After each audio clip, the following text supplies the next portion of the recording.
Now, this vlog is going to be a little bit different because, to be honest, it'll be hella boring for you to be watching us lazing around on some beaches. We're briefly going to tell you about the good places to stop in northeast Brazil. We'll tell you about the food, the best beaches, and where you can see wildlife and culture, before ending up in Salvador, which will show you in depth a little bit more. So let's go! When she passes, each one she passes goes, oh.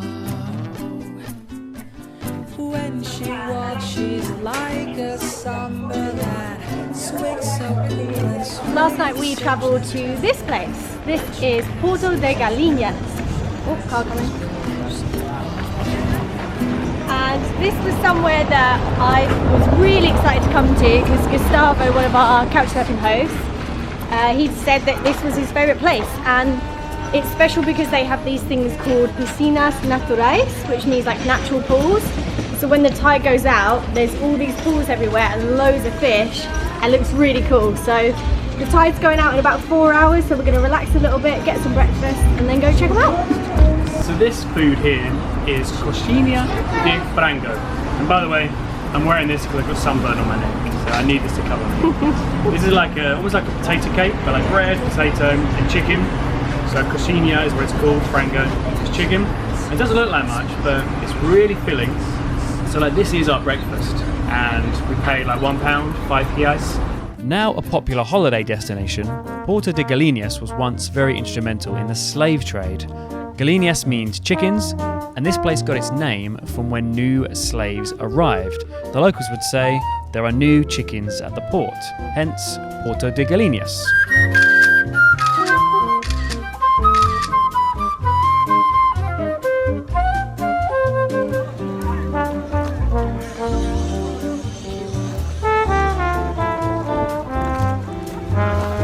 Don't fall over. This was a short hour snorkeling tour to see the piscinas naturais, the natural pools. It costs around 30 reais, which is about 6 Great British pounds, and it's totally worth it.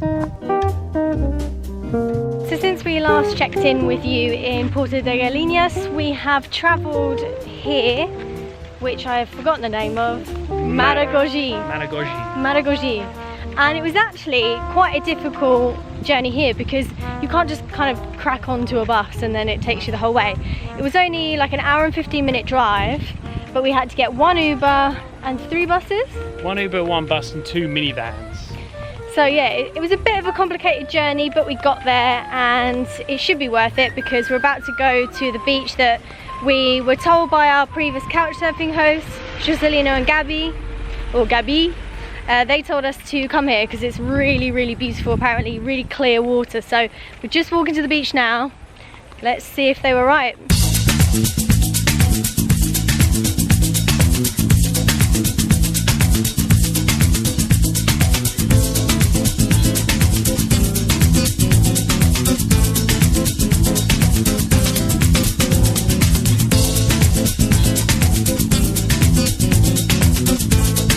Do you like this beach?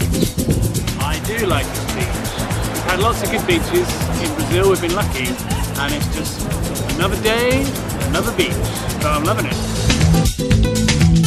For the past few weeks, as you've seen, we've just been kind of lazing around on the beaches, haven't we? Yeah, in between some long travel days. Yeah, so we thought today we would learn something.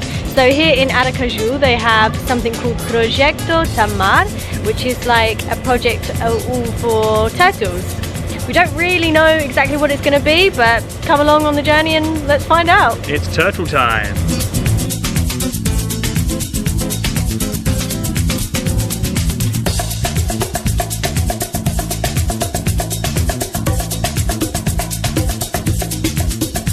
So we think these are all life-size, and look at this one, it's bigger than Nick. I don't think you get a turtle that big, ever.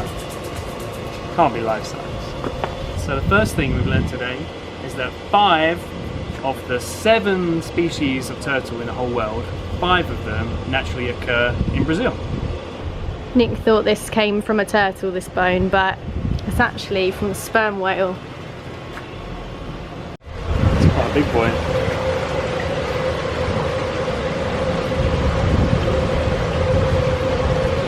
It's quite a small paw, isn't it? swimming to the edge. Yeah, it just wants to get out the gate. Ah, whoa, big one there. Whoa. This guy's popping up. He's trying to like talk to him. Yeah. We've also just learnt that in every 1,000 turtles, you only get one that makes it to adulthood. Crazy.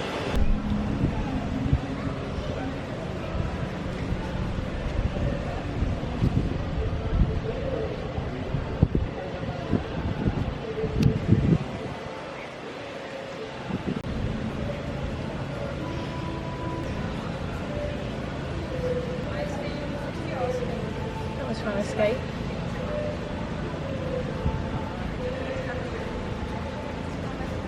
One of the guys that works here just told us that, you know, on Finding Nemo, there's a bit where all the turtles are like swimming all together, and he said, it's not true. They only kind of stay by themselves. They're solitary, that's a really hard word to say, solitary animals. So yeah, don't believe what you see in the movies, kids, okay? And also, this is a good project. It's also hard to tell whether like it's a good or a bad project, or if it's just like a zoo.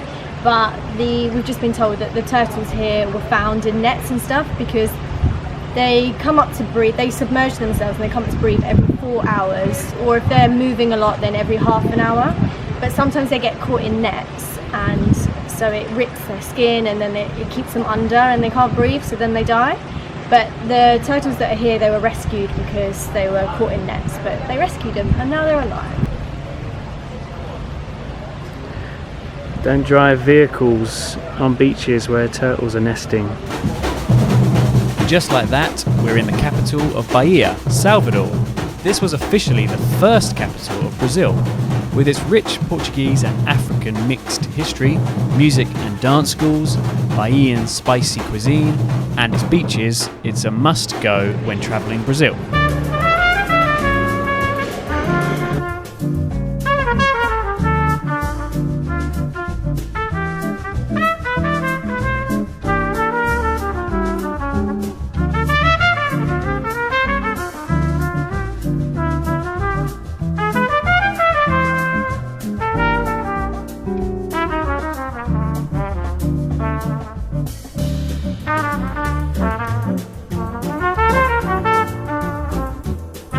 So hot here today. I've only just bought this lime ice cream or ice cream. It was already melted. Quick, eat it quick.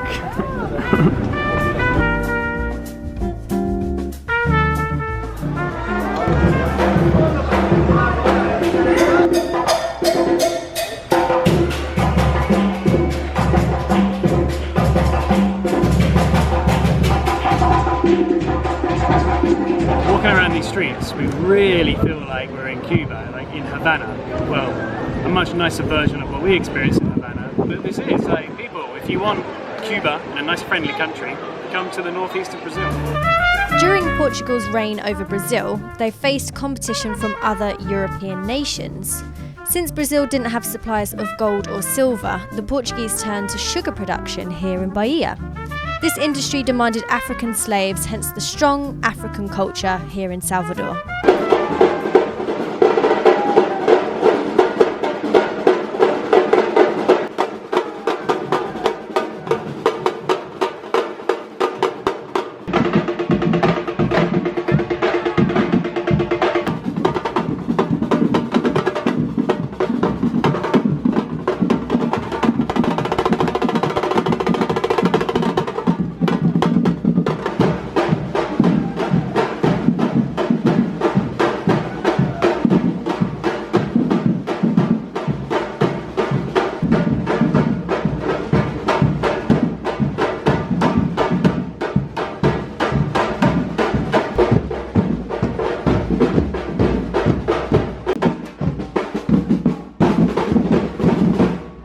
After watching the music school for a few hours, we headed back down to the port for sunset, where we found a capoeira group. Capoeira is a Brazilian martial art type dance where performers fight in sync with each other.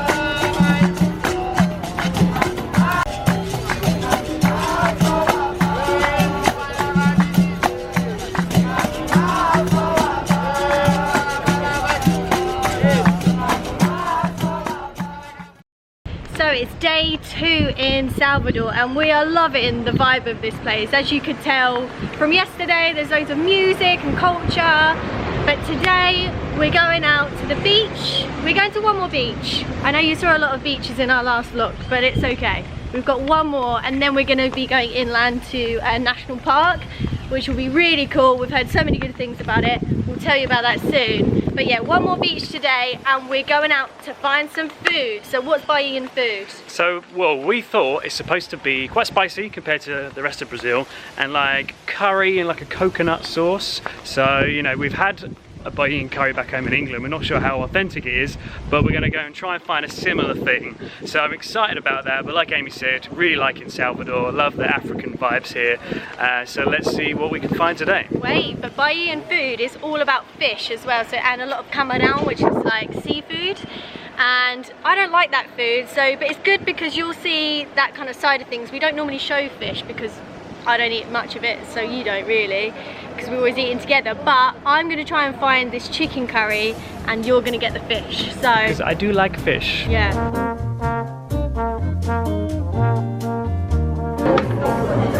E coco verde, farofa entender, arroz de coco, peca de jaca. Bom apetite. Obrigada.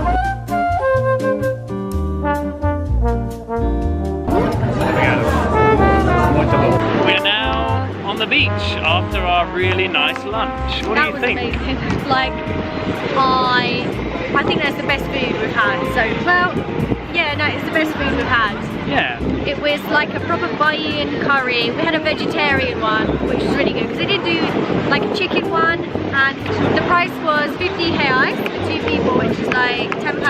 £10, yeah. I had a caipirinha, you had a cerveja, and now we're feeling good. But oh my god, that food was so good. You have the curry, and then that spicy sauce.